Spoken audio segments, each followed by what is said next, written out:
been for a test drive, and it does work very well indeed. The only thing I did discover was when you're sort of driving around town a little bit slower, I noticed temperature goes creeping back up again, and when you stop it sort of starts creeping up a little bit as well. So what I'm going to do is, as I said earlier, I'm going to advance this a bit further. I'm going to add some material around the edges basically of the fan itself. I'm going to start off by doing this with actual cardboard to just simply mock it up over the top of what we've already got. Essentially all we're really going to do is shut the gap between the edge of the fan and the edge of our cowling. So I'm going to mock it up with some cardboard paper first, and then I can obviously take the whole thing out, measure it up with actual metal, and then weld some metal in place. And hopefully speaking, what we want to get in the end is a nice cowling that fits nice and tightly around the edge of our fan here, and that should give us the most efficient cooling we can get hold of. I've been having this off and test fitting this at every single stage of putting these side pieces on here. Now the last one just caught me out, which is the top one just here. Started right straight up and straight away it's catching just there, so I'm just going to take it back off and probably literally tin snips it just in the centre there, and just give it a little curve just to pass it. There we go. It is not a perfect pretty piece just yet, it's still in testing stages, but we've now got a cowling on this radiator that is now got its essentially the inner piece just tightened up around the fan a little bit more. I think you'll agree each side is very close to the fan indeed. Good thing that it doesn't move all too much. I've just had to trim this top piece here because that bit did catch on the fan, but that's all sorted now. A little bit of trim with tin snips. So yeah, I'm just going to take a quick test run now. It's all secured with that bolt there, and the other one is just through there underneath that intake pipe. So I'm just going to take a quick spin now and see what the temperature says. So I've just been for a good test run. Actually just hit 70 miles an hour, actually, believe it or not. Shock horror. The fan cowling seems to be doing a very good job indeed. You can actually hear it when you really rev it up. I'm going to really put your foot down now, which is really good. Obviously that means you know it's there and it's doing its good job. And if we look at the temperature gauge inside, well, since I stopped, it hasn't changed from that, so it's now running about 80 degrees on idle. I will leave it a bit longer when I get back home to just sit there and idle and just see if it does pick up the temperature, but generally speaking, so far I'm really happy. So hopefully, and I just leave it to older for some time like you would in traffic, hopefully give me some good answers. Today is quite a chilly day, it's not very warm. At the minute it seems to be idling around about the 85 mark, give or take, so we'll try it again on a hot day and see if it yields the same results. Hello everyone, so just giving the turn a little bit more of a stretch its legs today. It's the hottest day of the year, so if this fan system works with its new cowling, it's going to test it today, because it is a good 22 degrees, hottest it's been all year so far. So on the idle test yesterday, it sat I think for a good 5 or 10 minutes, and I was thinking this is going really nicely. It still sounds really nicely in tune, it doesn't sound like it's getting too hot, but the gauge itself was just sort of creeping its way up to 100, so I was like, okay, let's have a quick look over the bonnet, and the pipes didn't feel massively over hot, so I was sort of, okay. And then I looked at the position and thought, the one thing I had always worried about was maybe, was it a bit close to the manifold? And what I think is, the holder that the straight joint connector that the sensor is screwed into essentially soaks up the heat, and obviously so would the water flowing through it.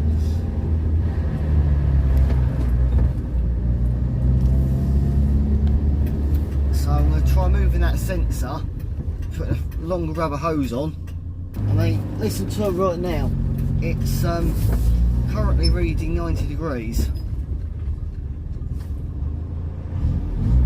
Still running sweet as and smooth as anything, so there always ain't that much wrong with it.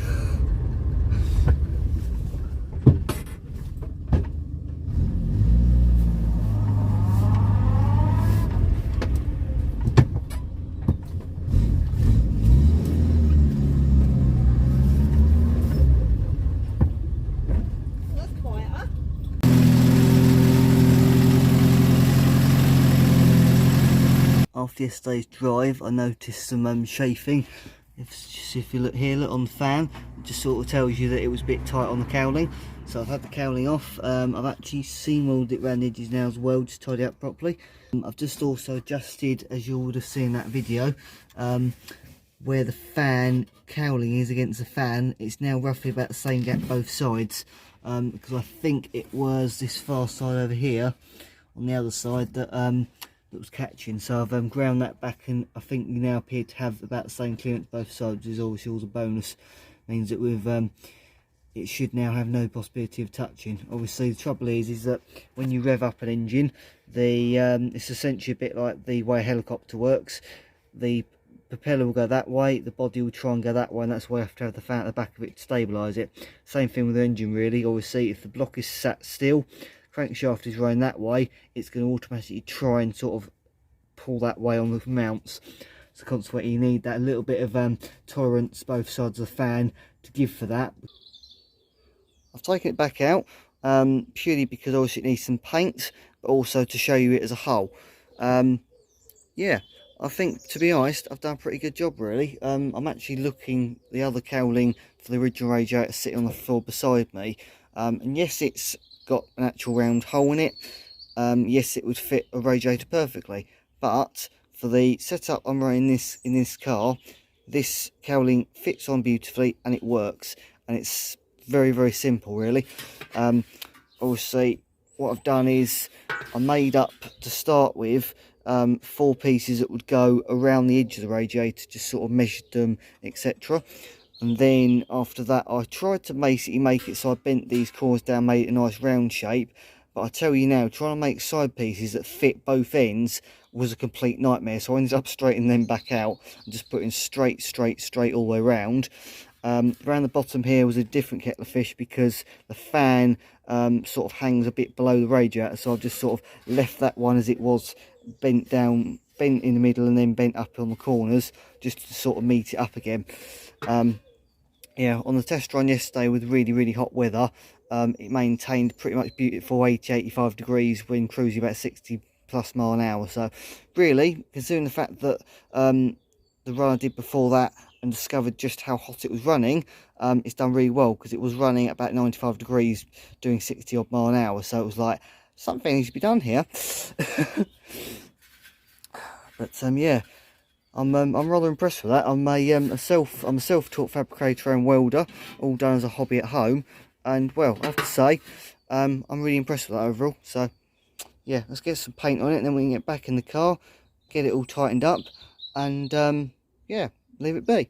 The only thing I would like to do is potentially try and tidy up this bottom edge down here. That is a cutout that just allows it to slip past the bolt that is in the bottom of the radiator. But this bottom edge here literally slots in the bracket I made a couple of years ago to fit this radiator in the car, because it just seemed a very simple, easy way of doing it. Just slot it in at the bottom and then maintain and make use of the holes in the top of the radiator, and it's that hole there and that hole there on the far sides, bolts it straight up. This is where typically I didn't measure, I just kept going and trying again and again. Never mind, it fits and it works wonders, so happy days indeed. Let's get some paint on it. Who knew a garden stick thing with bird feeders and stuff could be so useful, eh? There you go. Now all painted up, so once it's all dried off I'll put it back on the car, and hey presto, leave it alone. I'm very happy with that indeed. Looks an absolute part, I think. We've got just about a nice bit of clearance out the side, and if I can show you this side, again about the same sort of amount. So it means that, hopefully speaking, when it runs, and also you've got the engine rocking side to side I was explaining earlier, we shouldn't hopefully have anything touching. It's just working really well. You can take it for a really good long blast now on any A road you want to. I've just been cruising at 70, come off to get some petrol, running sweets and up. Really happy indeed. I just need to put the fuel, the sensor in a better position, because I think it's now indicating cold, because I've now put it so far off the engine it's actually cooling down before it gets to the sensor. So sods already, but never mind. We'll try maybe shorting it maybe put a P-clip on the side of the carburettor base and route it straight across the top, maybe see if that's worked better. But in a minute, very, very happy indeed.